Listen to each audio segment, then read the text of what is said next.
Welcome to my shop. That's a sign I get to look at every day when I do walk in here. Lately I've only been able to get here on weekends because my real job that allows me to come back here and do things has kept me pretty busy for a change. It's just a little reminder that nothing here is computer controlled. Everything is controlled by me, whether it be a power tool or a hand tool. And so if there's any mistakes made, it's on me. There's nobody else to blame.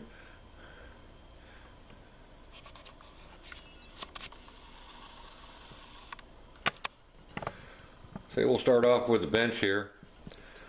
I have some new planes that I've gotten recently that are ready for restoration and use. I'm not a collector. When I get a tool, I intend to use it. And I've been doing a little bit more with hand tools. As I get older, I get a little more appreciation for them.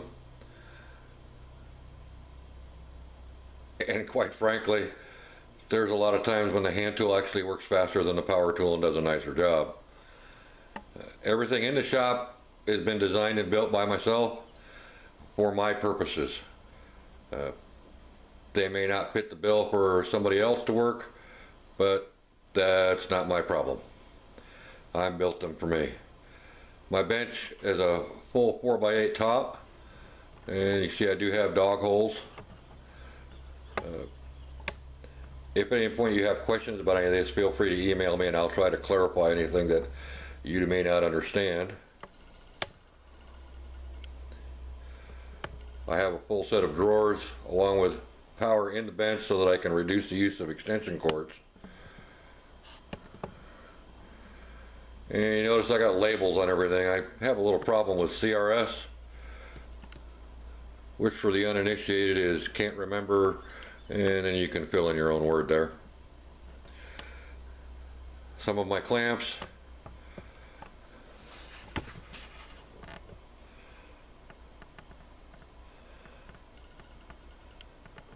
Hardware storage. The beginning of my cut bench.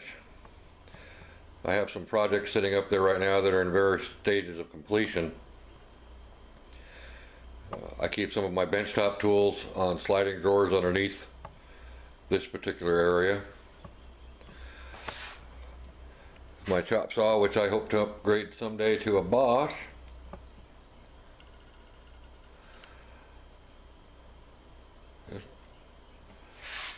The old radial arm saw, which doesn't see much use nowadays, but I've had that thing forever and I'll probably always have it. Next we come over to the router station.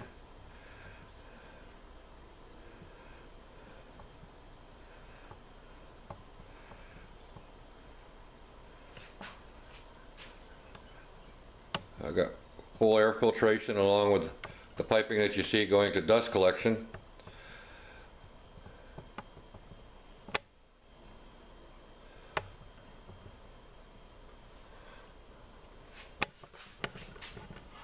My little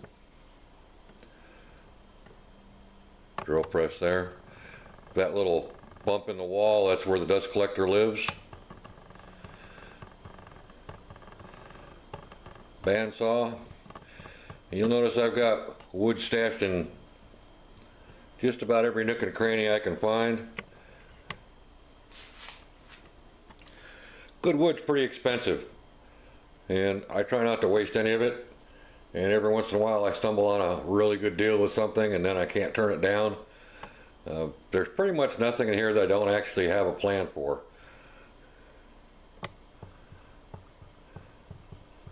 That's the bandsaw, the thickness planer. And then that one rolling cabinet there with my grandfather's machinist chest on top. I found that a lot of the tools that he used as a metal machinist still work over and get used for woodworking.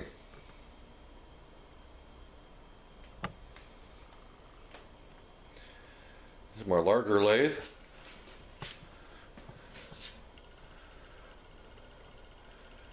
Now this cabinet here was actually made by my stepdad back in the 1950s out of redwood plywood. And you can see that between my grandfather and my great-grandfather was also a woodworker and made some pretty nice furniture. There's a lot of craft skills that run in the family. My mother was a crafter. Her stuff was more in the dry floral arrangements and that venue. We get to the all-important fridge and microwave here. Some of my finishing goodies. You can see things are pretty well organized here. Some people will tell you that I'm quite anal about it, but I forget where things are sometimes, and having them out in the open where I can just lay my hands on them is the best way to do things for me.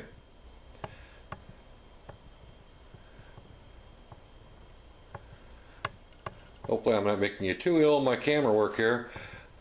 I am obviously not a professional photographer by any stretch of the imagination.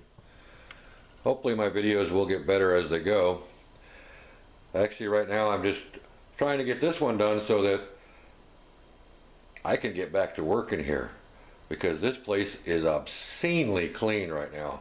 I normally keep a fairly clean shop, but I spent the last few weeks going through things and doing a lot of detail cleaning just for this purpose, and along the way I found all sorts of things that I've been meaning to do, and I decided I better well go ahead and do them. Alright, you give me just a minute here and I'll get the camera moved into the office and the small turning area and let you have a peek at that, and I'll see you here in a second.